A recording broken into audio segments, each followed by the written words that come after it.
What happens when the biggest break of your life sends you straight to rock bottom? For Tom Hardy, success didn't come easy. It was a battle. From nearly losing it all after his first big role and struggling with his own demons, to reinventing himself with an intensity few actors can match, Hardy's journey has been anything but ordinary. Whether he's packing on muscle for Bronson in The Dark Knight Rises, breaking bones in Warrior, or surviving chaotic productions like Mad Max Fury Road and The Revenant, Hardy goes all in. Even when he's just sitting alone in a car for an entire film like in Locke. He's one of the most committed actors of his generation that always steals the scene. But these days he seems to just be having fun with it, starring in the Venom films, taking on more creative roles, practicing Brazilian jiu-jitsu, and even rapping. In this video, we're diving into the turning points of Tom Hardy's career, his setbacks, his relentless rise, his toughest productions, and the reason you don't see him in as many films as before. This is the story of an actor who fought his way back. This is Tom Hardy.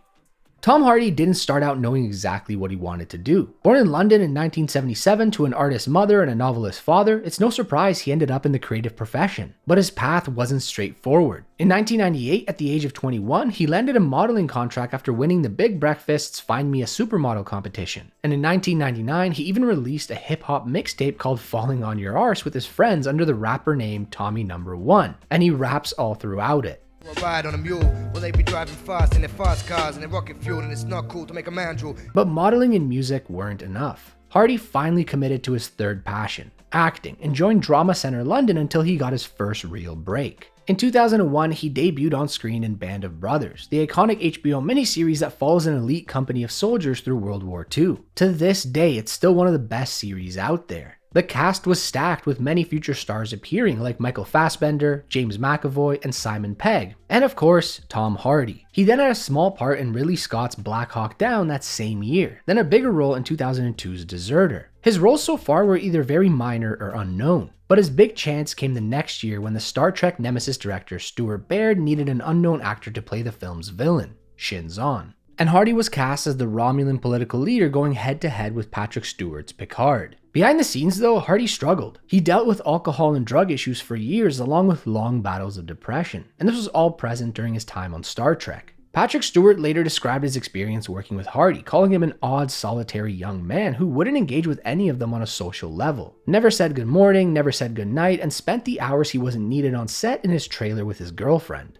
And when filming wrapped up, Hardy left without any goodbyes, with Patrick Stewart telling the others, "And there goes someone I think we shall never hear of again," gladly being proven wrong by Hardy's later career. But Hardy took the role very seriously, later saying he put more into the role than was probably healthy, all while battling his other issues on the side. So when Star Trek Nemesis flopped both critically and at the box office, with Star Trek fans even harassing him about it, it hurt that much more, driving him into a deep depression. Which is sad considering he wasn't even to blame for the film, with critics liking his menacing and darkly charismatic performance. Following the film, Hardy thought about quitting acting entirely, fell back into drinking, and even contemplated suicide. Instead, he decided he'll work even harder in the industry to earn another chance. Over the next 5 years, Hardy took on a lot of different roles, from British TV to theater, and even won awards like the 2003 Outstanding Newcomer for his performances in some plays in London. He started to gain traction with TV roles like Bill Sikes in Oliver Twist and Stuart Shorter in Stuart, A Life Backwards, where he lost a lot of weight to match the character's physical struggles with homelessness and drugs, even earning a BAFTA nomination. In film, he appeared in The Reckoning with Willem Dafoe and Paul Bettany, Layer Cake with Daniel Craig, and Marie Antoinette directed by Sofia Coppola. While his roles were often small, Hardy commanded your attention with his intensity, charisma, and energy. He scored his first lead role in 2006's Minotaur, a fantasy horror that didn't do well with critics. But by 2008, he was back in a standout supporting role in Rock'n'Rolla by Guy Ritchie. It was this performance as Handsome Bob that caught the attention of a certain director who'd give him a major opportunity just a couple years later. It was clear that ensemble casts let Hardy shine, often stealing any scene he's in. And no matter the project, he brought his all, making every performance count. But his next role would demand more than any role before and would finally set him on a path toward a real Hollywood comeback. In 2008, Hardy starred in Bronson, playing Charles Bronson, a real-life prisoner sentenced to 7 years but who ended up spending 30 in solitary confinement, developing the intense alter ego Charles Bronson along the way. To get anywhere close to Bronson's imposing physique, Hardy had just 5 weeks to gain as much weight as possible. He reportedly put on 42 pounds, though most of it was fat due to the time crunch, basically eating anything he could. To fully capture Bronson's wild character, Hardy met with him multiple times and the two even became friends. Bronson was so impressed by Hardy's transformation down to the personality and voice that he shaved off and gave Hardy his iconic mustache to wear. The performance was one of Hardy's best, with critics calling it mesmerizing and untamed, really becoming the artist of self-destruction. Go on, how'd you going? I've always fancied myself as being a comedian. On a measly budget of $230,000, Bronson did surprisingly well, with Hardy's portrayal getting the most praise. From there, he kept up his momentum with roles in 2009's Thick as Thieves and Wuthering Heights on British TV, where he co-starred with Charlotte Riley, whom he would later marry in 2014. But his real turning point came in 2010 with Inception, where he joined a stacked cast under Christopher Nolan, being part of the crew involved in infiltrating dreams. It was Hardy's biggest project yet, with Nolan at the helm, a score by Hans Zimmer, and a star-studded lineup led by Leonardo DiCaprio. Despite the competition, Hardy managed to steal the scenes he was in with effortless charisma and humor. This role really put him in the public eye for the first time, giving him the popularity boost he needed to make his mark in Hollywood. In 2011, Hardy starred in Tinker Tailor Soldier Spy, a Cold War spy thriller with Gary Oldman as the lead. While the film featured some of Britain's best actors, what made it special for Hardy was the chance to work alongside Oldman, who he claimed was his hero and greatest influence. Hardy had even mirrored Oldman's scenes in drama school. Like Oldman, Hardy had a knack for accents and for vanishing into his roles, which he took to a new level in Warrior, released the same year. Warrior had Hardy and Joel Edgerton playing estranged brothers competing in an MMA tournament, and Hardy pushed himself harder than ever, gaining 28 pounds of muscle and training in MMA. The shoot was grueling, with Hardy breaking a toe, a finger, and even some ribs, while Edgerton tore his MCL, pausing production for 6 weeks. But the intensity paid off, with critics praising Hardy's fierce physicality and haunting vulnerability. Unfortunately, despite strong reviews, the film flopped at the box office. In 2012, Hardy had another busy year, first starring in the poorly reviewed rom-com spy film This Means War, showing his lighter and more charming side. Then in Lawless, he played one of 3 bootlegging brothers, giving a quieter but powerful performance. Although Lawless received mixed reviews and had lukewarm box office numbers, it was marked by some drama on set. Shia LaBeouf, trying to stay in character, actually drank moonshine, which led to aggressive outbursts that almost drove Mia Wasikowska off the film and got him into a physical fight with Hardy, who remained sober and professional throughout. It was also another opportunity for Hardy to act alongside Oldman, just like his other film released that summer, The Dark Knight Rises. Hardy reunited with Nolan to play the iconic villain Bane for the final film of the trilogy. He accepted the role without reading the script, driven by his love for Batman as a kid. Wanting to make Bane as menacing as possible, he went through even more intense training, adding muscle on top of his warrior gains, bulking up to 200 pounds at 5'9". He trained in various fighting styles and said the fighting scenes were the hardest to film because it felt like he was beating up his childhood hero. To appear more imposing against the 6-foot Christian Bale, Hardy wore 3-inch lifts, and the film used clever camera angles to help with the height difference. And on top of all this, Hardy created a unique voice for Bane, based on British bare-knuckle fighter Bartley Gorman, believing the contradiction between his body and voice would make Bane that much more menacing. The result was unforgettable, with lines like, "That's a lovely, lovely voice," actually improvised by Hardy, becoming instantly quotable. Although some people found Bane's voice to be a bit goofy, Hardy's menacing portrayal made him a standout, and the film went on to earn over $1 billion at the box office. He was now a fan-favorite actor and a household name. But Hardy was far from finished with showing us what he can do. His next role in Locke would push his acting to new heights, doing something not many actors could do. Released in 2013, Locke was a one-man show, with Hardy playing a construction manager driving alone in a car for the entire film, handling calls that changed his life. It was a bold experience for any actor, but Hardy pulled it off brilliantly. Filmed over 6 days on a $2 million budget, it required him to carry the entire story by voice and expression alone. Audiences and critics loved it, praising his ability to keep viewers hooked for 80 minutes straight. Locke is widely considered one of Hardy's finest performances, proving he could keep our eyes glued to the screen without relying on big action scenes or dramatic settings. We definitely recommend checking it out if you want to watch something different. Then in 2014, Hardy starred in The Drop, playing a bartender at a bar used for money laundering by gangsters alongside James Gandolfini in his final role. While the film didn't perform well at the box office, the two actors' performances were widely praised. That same year, Hardy also joined the cast of Peaky Blinders as Alfie Solomons, a Jewish gang leader. From the moment he appeared, Hardy stole every scene with his intense and unpredictable presence, quickly becoming a fan favorite, with my favorite quote from a critic calling him the scene-stealingest character of all time, a fitting title for some of his other roles as well. It seemed like Hardy had finally made it in Hollywood, and he was everywhere audiences wanted him to be. But what came next would test him in new ways, in some of the toughest productions of his career.